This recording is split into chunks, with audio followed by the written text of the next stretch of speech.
বিসমিল্লাহির রহমানির রহিম। আসসালামু আলাইকুম এভরিওয়ান। আজকে কি রান্না করব সেটাই আপনাদেরকে বলবো।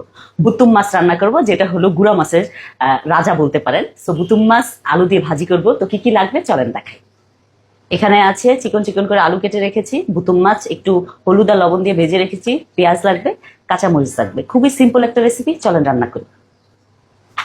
ফার্স্টে হলো দিয়ে দিব তেল। তেলটা আমি আধা কাপের মতো দিলাম। তারপর হলো দিয়ে দিব পেঁয়াজ। পেঁয়াজটা আমি একটা পেঁয়াজ রেডি করে রেখেছি, হালকা একটু ভেজে নেব।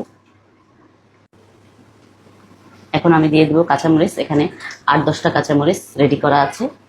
তো কাঁচামরিচ দিয়ে দেওয়ার পরে হালকা একটু ভেজে নেব। পরিমাণ মতো লবণ দিয়ে দেবো 1 চামচ। তারপর হলো আমি দিয়ে দেবো পরিমাণ মতো হলুদ 1 চামচ দিয়ে একটু নাড়াচাড়া করে নেব। তারপর আমি দিয়ে দেবো এই আলুটা দিয়ে একটু ভালো করে নাড়াচাড়া করে মিক্স করে নেব।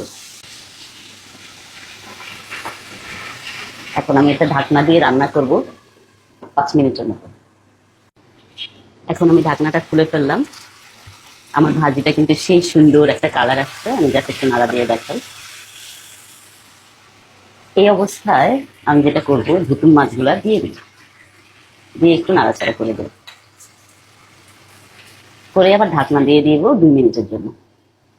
এখন আমি লাস্ট যেটা দিব ধনিয়া পাতা। অনেকে দেয় অনেকে দেয় না, তো সেই জন্য ধনিয়া পাতাটা আমি দেখাই নাই। ধনিয়া পাতাটা দিয়ে একটু হালকা নাড়াচাড়া করে নিব।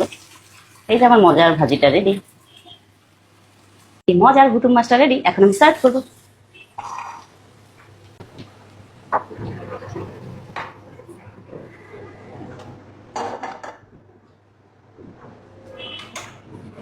আপনারাও চাইলে এই মজার ভুতুম মাছটা রান্না করে ফেলতে পারবেন।